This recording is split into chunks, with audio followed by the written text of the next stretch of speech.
What's up guys and welcome. You are watching Fazi Fitness.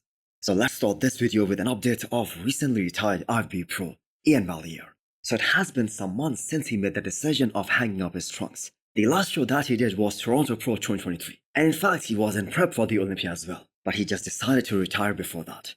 So although now he is eating way less food, and I'm not gonna say that he's totally off gear, because that won't be true, but he's still maintaining very impressive muscle mass. Because the thing is, when you have invested so many years of your life, in fact decades of your life building muscles, it isn't that easy to lose your muscle within a year or so. So Iain Valliere's decision of retirement was completely unexpected. Because mostly we have professional bodybuilders, they continue to compete until their placings start to go down, or until they cannot win any pro shows, or they are facing some health issues or some injuries. Now, in Iain's case, his placing did went down at the Olympia level at his last Olympia appearance, but he still won his last show, which was Toronto. And he was able to beat a very good Hassan Mustafa at that show. And he's still very young. But at the end of the day, he decided to retire early. And that is the great thing about that decision, that he left the sport with absolutely no injury and his health fully intact.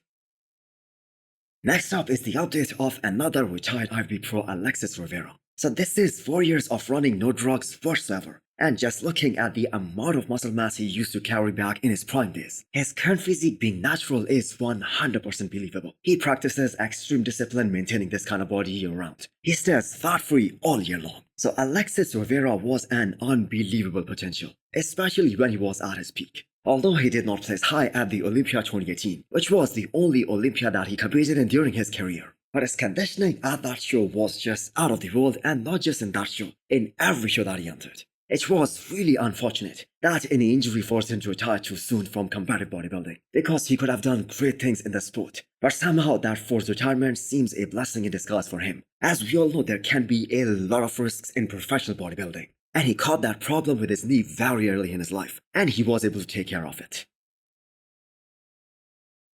Only if you guys have this ability to become a star in bodybuilding on their IFBB pro debut. Two guys that become so well known globally after placing third on their pro debuts are Can Rubiel Mosquera aka Nickzilla. Now we all know Can is gonna be tested in 2 weeks time at the Arnold. But what about Rubiel? Is he gonna go up against Nick Walker at the New York Pro in 12 weeks time? I hope that he does, because 13 weeks is plenty of time for him and Chris Cormier to turn things up a notch and present a very impressive package at the New York Pro.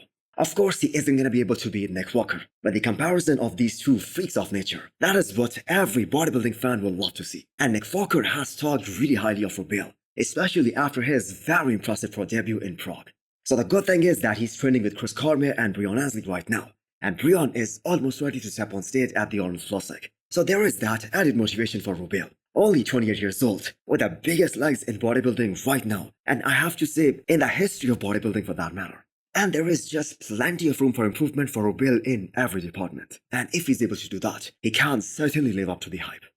So hit the thumbs up button if you liked the video, and smash the subscribe button if you wanna come back for more. Thanks for watching.